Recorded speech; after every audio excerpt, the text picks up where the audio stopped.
काबे शरीफ के करीब पहुंचकर सिम तब्दील कर लेते हैं। मुनफरिद रंग रखने वाली मक्का मुकर्रमा के कबूतर हरम शरीफ के सहन से मुतसिल क्लॉक रॉयल टावर और मक्का टावर के अकब में शाहरा इब्राहिम खलील के दाएं तरफ लबे सड़क कबूतर चौक है, जहां जायरीन कबूतरों को दाना डालते और उनके साथ तस्वीर बनवाते हैं। कबूतर भी जायरीन के सरों पर मंडलाते और उनसे अपनी उनसियत का इजहार करते हैं। हरम शरीफ के इन कबूतरों के बारे में बड़ी रिवायात हैं, जिनमें से एक रिवायत के मुताबिक ये कबूतर उन 2 कबूतरों की नस्ल में से हैं जिन्होंने गारे सौर पर नबी करीम सल्लल्लाहु अलैहि वसल्लम की हिफाजत के लिए बनाए हुए मकड़ी के जाले पर अंडे दिए थे।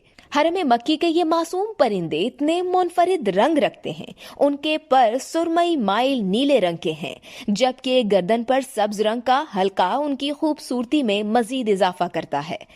अल शर्क अल औसत के मुताबिक इन कबूतरों की तादाद तकरीबन 40 लाख के करीब है।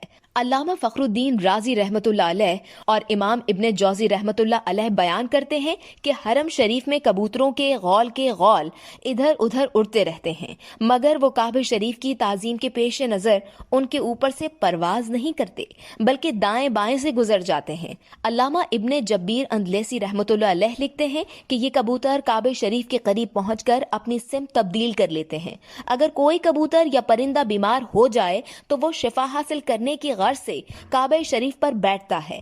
अगर उसके मुकद्दर में शिफा हो तो वो सेहतियाब हो जाता है, वरना लुकमाए अजल बन जाता है। इस वीडियो से सिर्फ इतना ही। मजीद जानने के लिए सब्सक्राइब कीजिए डेली जंग यूट्यूब चैनल और लाइक कीजिए डेली जंग फेसबुक पेज।